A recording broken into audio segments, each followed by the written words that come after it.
my birthday was yesterday, August 15th, same birthday as like Ben Affleck and Napoleon Bonaparte. That's unfortunate. But at any rate, just recently I started watching the City Slickers films again. That's why I got my Mets hat here, because hell yeah. I wonder if this was deliberate, you know, like kind of like a team that loses all the time, but like they still keep pressing on. I don't know. I don't know if it went with the theme of the movie or if they were just like, what's a freaking sports team from... Because wasn't he in Chicago? Whatever. It doesn't matter. As a child, my parents had the VHS for the original City Slickers, and I watched it over and over again, kind of going back and watching it and understanding some of the things that they were talking about. There was a lot of like really dirty dialogue in that movie. I'm kind of surprised that my parents didn't cut anything out for me, so they were all puritanical and shit. I always enjoyed it. You know, I looked at it as like kind of like an action movie, not like an action movie, but like an adventure, you know, high adventure. And I suppose that that's what it is, but the theme of the movie really is, you know, about getting older. It's about these dudes going through a midlife crisis, so they decide to go on this cattle drive and go on an adventure, you know, just kind of leave the world behind and rediscover themselves, essentially. I picked up on that theme a lot more having watched it again now. And now that I have just turned 34, and I can now officially say that I am in my mid-30s, you know, I mean, I'm doing fine, I'm happy, but you know, this decade kind of mirrors my 20s a little, you know. By the time I turned 25, I was sort of like, shit, man, in 5 years, I'm going to be 30. Where the hell did the time go? You know, and then you look back, you're sort of like, yeah, you know, I guess it was a lot of time, you know. But sometimes it's just like you have to kind of like catch up a little bit. You're sort of like, what happened? And this movie reflects that beautifully, you know, and the whole idea, and even you know, like Jack Palance as Curly, his whole philosophy, like, you know, you just need to find one thing, just one thing, and choose that, and that's what your life means to you. Which is a simple philosophy, but a good one nonetheless, you know. And it's kind of funny how he remarks when he and Billy Crystal's character Mitch start bonding. He's like, you city folk, you know, you always come up here, there's always a batch of you. It's always the same thing, like, you know, oh, I'm getting older and I don't know what I'm doing with my life and yada, yada, yada. And he thinks that it's funny because he's just living this simple life as a rancher and a cowboy, and he's perfectly content doing what he does. I feel that films like Without a Paddle, for example, tried to kind of capture what City Slickers did, and kind of did, but not nearly as good. City Slickers 2. All right, now I didn't watch this until much later, and I remember that the first time I watched it, actually the first couple times I watched it, I really did not like it. And it is totally inferior to the first movie, without a doubt. It has less, like, deeper meaning, you know. It's more of just, like, a comedy slash adventure. The lack of their friend Ed was kind of... It was noticeable, you know. It's like, why wouldn't he have been with them, you know? And the fact that they didn't even reference him in any way, it was sort of like, oh, well, that kind of sucked. Then he's replaced with Mitch's brother, played by Jon Lovitz, who I'm not a particular fan of. I mean, I don't hate the guy, but I'm not, I don't know, I don't find him that funny, honestly. But it's like Billy Crystal, Daniel Stern, and Jon Lovitz, and they're, you know, and Phil's a relatable character too, you know, going through the, like, really bad divorce with his wife, and he's sort of like a kid that never grew up. It's like he's 39 years old working a retail job that's owned by, you know, his father-in-law. Well, actually, I do feel, I mean, me personally, minus the horrible wife, I love my wife, I do kind of relate to Phil on that level. So Mitch and Phil in City Slickers 2, good going so far. Jon Lovitz, not really a replacement for the other guy. It was bothersome that they didn't even allude to his character Ed in the movie. So you're watching the movie and, like, right from the opening, when they do that, like, kind of spoof on Carrie, where Curly's hand comes up from the ground and grabs Mitch's arm, and he's like, oh my God, we buried him alive. And then it cuts to the credits. It's sort of like, really? This is the great sequel to City Slickers? But truth be told, City Slickers didn't really need a sequel, to be honest. It was a very complete story. It had a very specific point that it established and brought to a reasonable conclusion. There really wasn't any reason for City Slickers 2 to exist. That being said, as the movie went along and we're introduced to Curly's brother, Duke, that's his name.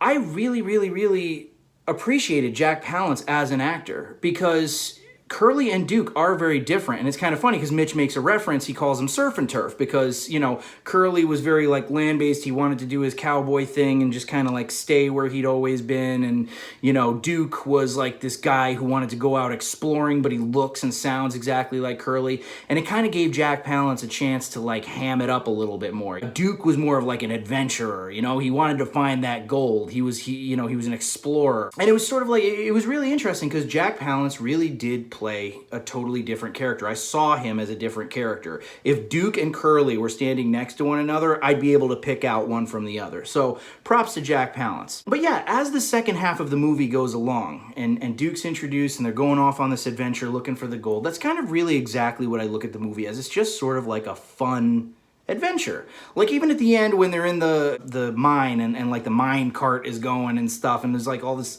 kind of Indiana Jonesy shit going on. It's like, it's really a very different movie from the original.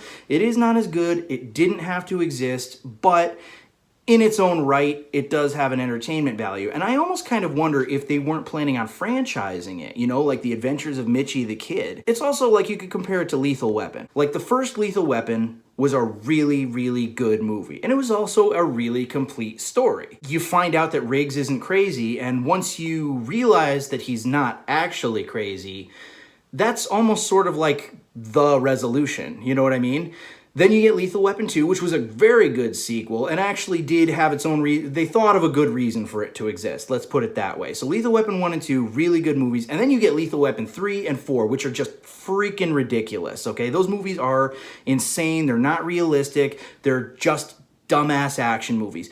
But they're fun, dumbass action movies. I enjoyed watching both of them. And if they ever happened to make a Lethal Weapon 5, racist ass Melly Gibson aside, I would go out and see it. I would go out to theaters to see it because the Lethal Weapon movies are just fun. So I feel like that's what they were going for. Maybe they were just like, maybe it really was just a gravy train. They're just like, hey, City Slickers did well. Let's pump out a sequel and get that money. But I would like to close out my video with this, okay? And City Slickers, meaning now what it does to me, I think, it's just an idea. I think that they could, I'm not saying they should, but I think that they could make a City Slickers 3. And I have some rough ideas for how it would go down. I mean, obviously this one would be kind of about like, you know, retirement and your kids are grown up, they've gone to college, they've got their own lives, and now it's kind of just you and your wife and you feel that like everything's kind of left you behind. I was thinking that the movie could open up with Ed's funeral.